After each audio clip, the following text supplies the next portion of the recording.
When people move to Las Vegas, one of the first places that they consider is Summerlin. It consistently ranks as one of the safest, most stable, and best performing real estate markets in the whole Las Vegas Valley. I'm breaking down the 6 things you need to look for when considering neighborhoods before you buy. And trust me, you'll want to stick around to the end because the last one is the most important.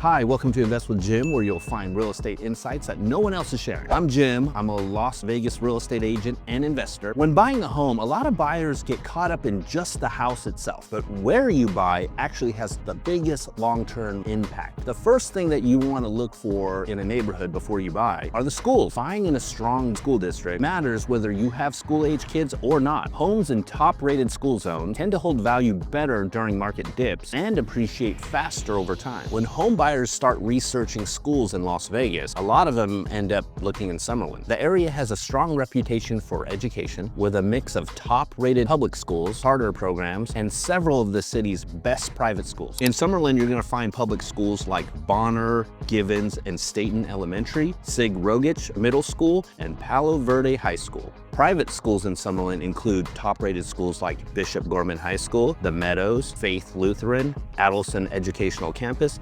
Alexander Dawson, Mary Hill School, and Challenger School. Magnet and charter schools in the area include West Tech, Piggott Elementary, Discovery Charter School, and Doral Academy. So let's be honest here. Nevada's not a state known for having top-tier education. I think we're ranked like 44 out of 50. So one solution people try to consider is private or charter schools. And if you don't have the means or ability to send your kids to these types of schools, whether it's cost, proximity, or enrollment eligibility, or maybe you just don't want your kids to go to a private school. That's why a lot of people here want to buy a house where you're zoned for a higher ranking public school. If you're researching neighborhoods to buy in, when you look into schools, check long-term trends, test scores, teacher stability, funding. Make sure the schools are teaching important things that you want your kids to learn, like math, history, science, or any STEM programs. Next thing you want to look for in a neighborhood before you buy: crime rates. In Summerlin, crime is about 1,267 incidents per 100,000 people, which is 44% lower than the US average. Here's how I recommend vetting a neighborhood before you buy. Pull up the last 2 or 3 years of crime data. Look at the type. Is it more like petty crimes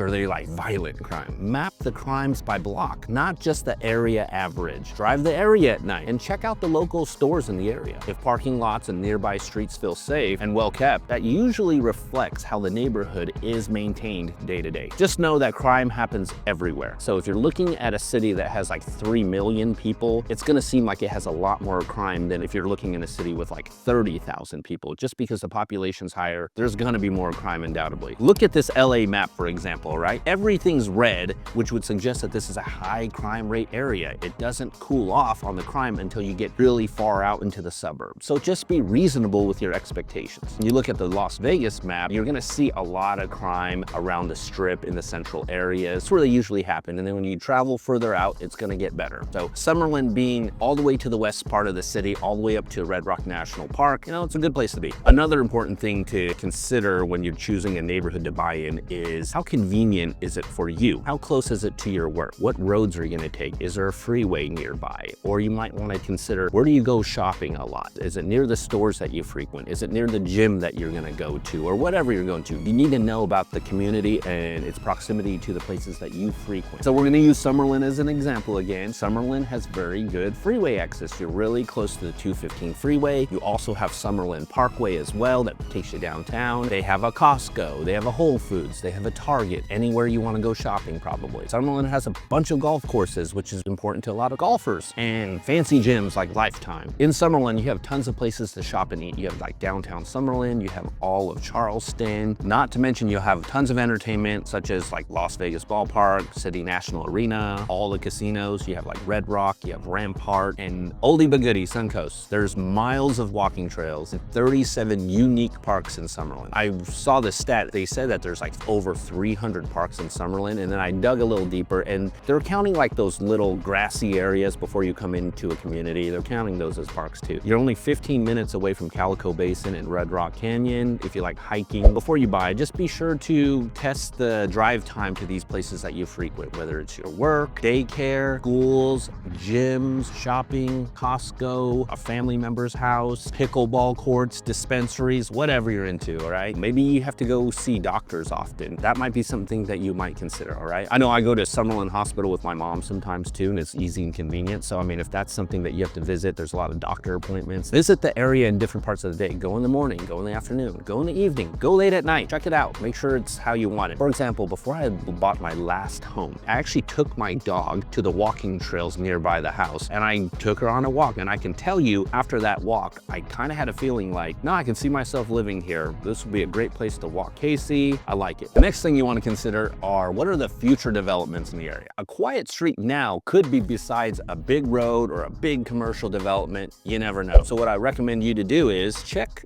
upcoming permits for commercial development coming in the area, or plans for new roads perhaps. Think about what changes new developments will bring to the area. Like, is there going to be more noise? Is there going to be more traffic? Or maybe you get added convenience. For example, in Las Vegas this year, they opened a new Costco in the southwest part of the valley at 215 and Rainbow. I can tell you, everybody in the southwest was so excited for the new Costco. But one thing I can tell you that changed for me is I go to the Summerlin Costco, and I can say that since that Costco opened, the Summerlin Costco is much less busy now. So, you know, there's pros and cons to everything. I've talked to a lot of buyers that they just really love Costco. They always tell me, well, you know, Costco does a very in-depth survey of the area. They make sure that the residents in the area have a high enough median income to support the business. So a lot of people, they always say, oh, it's near a Costco, must be a good area. And we kind of saw the same Costco phenomenon in the south part of the valley. They built a new Costco last year on St. Rose, and that was like the big first development. And then all of a sudden, this whole past year, it's just filled up the whole St. Rose area with a bunch of commercial development, stores, restaurants, everything you can imagine. So if you're considering somewhere in, say, South Henderson, like Inspirada, right now that area is very remote and it takes a long time to get in and out of that community. However, there's plans to build a new exit off the I-15 way south, even beyond St. Rose, and that's going to give better connectivity to people living in Inspirada and really far South Henderson. You can see how this affected Southern Highlands in the more frequent years. Before, Southern Highlands was not that convenient to go to. You have to go all the way down to St. Rose and then come back up, but now they added a star exit, they added a cactus exit that connected Southern Highlands to the rest of the city. Something that I always consider when buying is I always look at the investment angle of this. How will this purchase impact you financially? For example, Summerlin's highly desirable for strong property appreciation and long-term stability. In Summerlin, property values appreciated 56% over the past 5 years. With that appreciation, it pushed a lot of home values above $1 million.